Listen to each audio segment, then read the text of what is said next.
Alors à Chambéry, enfin, la manière dont j'ai rencontré Jean-Pierre, plus exactement, c'était à l'époque où un responsable de l'institution a distribué des papiers proposant de s'inscrire à un casting. Bon, moi je l'ai eu en main, je me suis dit ah, ok, pourquoi pas. Le week-end d'après, je suis rentrée chez moi et donc je l'ai posé sur la table. Je n'y ai pas pensé plus que ça. Et le week-end d'après, normalement, je devais rentrer chez moi et remplir le papier d'inscription et j'ai complètement oublié de le faire.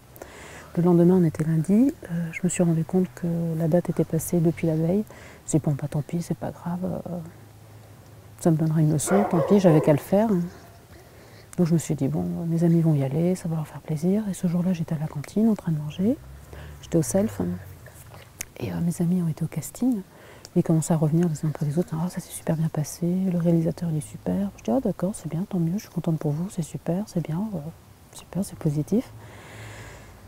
Et une de mes amies a dit tiens, c'est lui le réalisateur. Alors j'ai regardé, c'était un monsieur qui était très grand. Je me disais ah d'accord, c'est lui Jean-Pierre Améris. Il m'a dit oui, il s'appelle Jean-Pierre. Ok, d'accord, bon, je le connaissais pas. Il m'a regardé et il m'a dit mais t'es pas venu au casting? Je dis non. Mais pourquoi, comment ça se fait que tu ne sois pas venu? Je dis bah je me suis pas inscrite, c'est pour ça, donc je ne suis pas venue. Mais c'est pas grave, c'est pas important que tu ne sois pas inscrite. Tu viens à 1h? D'accord, je viens à 1h, il n'y a pas de souci, pas de problème. Ensuite, donc le temps a passé, à 1h de l'après-midi, je me suis retrouvée en face de Jean-Pierre. On a discuté, il m'a donné des informations sur le rôle de Marie, le fait qu'elle était née en France. Enfin, je lui ai posé aussi pas mal de questions, on a beaucoup échangé. J'ai trouvé très intéressant notre échange. Je fais waouh, enfin, tout ce qu'il m'a expliqué, je trouvais ça très intéressant. Aussi par rapport au fait que Hélène Keller, elle a été très médiatisée et que l'histoire de Marie, personne n'en ait parlé. Donc moi j'étais épatée par le fait qu'il souhaite comme ça la faire connaître. Donc c'est comme ça qu'il y a eu une autre rencontre à Chambéry avec Jean-Pierre. C'était au Self.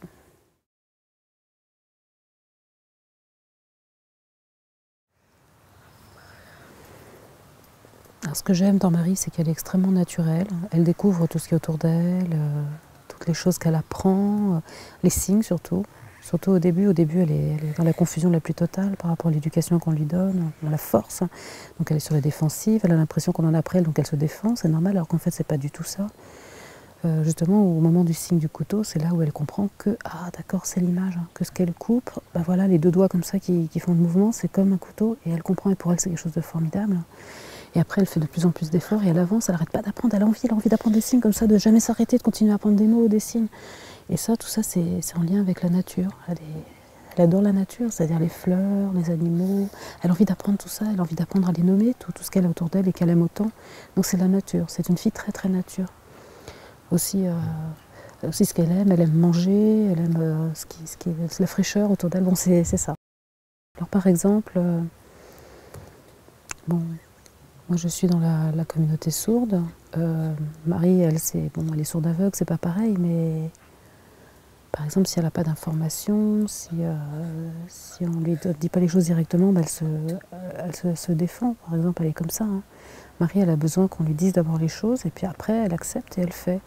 Donc c'est des choses auxquelles il faut faire attention par rapport au comportement. Donc je pense que nous, quand on est sourd et qu'on n'entend pas, c'est comme ça. On ne peut pas nous mettre dans une situation sans qu'on la comprenne, parce qu'on a peur, on n'a pas de protection. Donc ça, c'est une chose. Donc toutes les deux, on est sourdes, hein, Marie et moi. Sinon, pour le caractère, oui, en effet, je suis aussi curieuse qu'elle. Ça, c'est vrai, j'ai tout le temps envie de savoir. Je suis très motivée.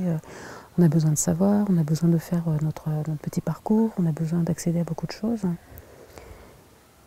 Et puis bon, aussi l'échange culturel, hein, avec les entendants, avec les sourds. Ma Marie, j'ai l'impression qu'elle est pareille, elle est sourde, elle est aveugle. Et alors, elle a envie de poursuivre son parcours, hein, comme quelqu'un voilà, d'ordinaire. Hein.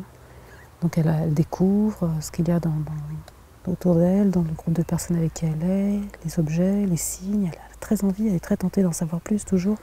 Et c'est comme ça après qu'elle s'en sort. Moi c'est pareil, en tant que personne sourde, je connais la langue des signes. Comme les entendants, eux, apprennent à parler. Et bon, on a tous nos différences, mais les entendants entendent, ils sont motivés pour apprendre des choses avec l'audition. Nous, c'est avec la langue des signes, les sourds. Marie, elle est sourde aveugle, donc elle apprend les objets avec les signes dans la main.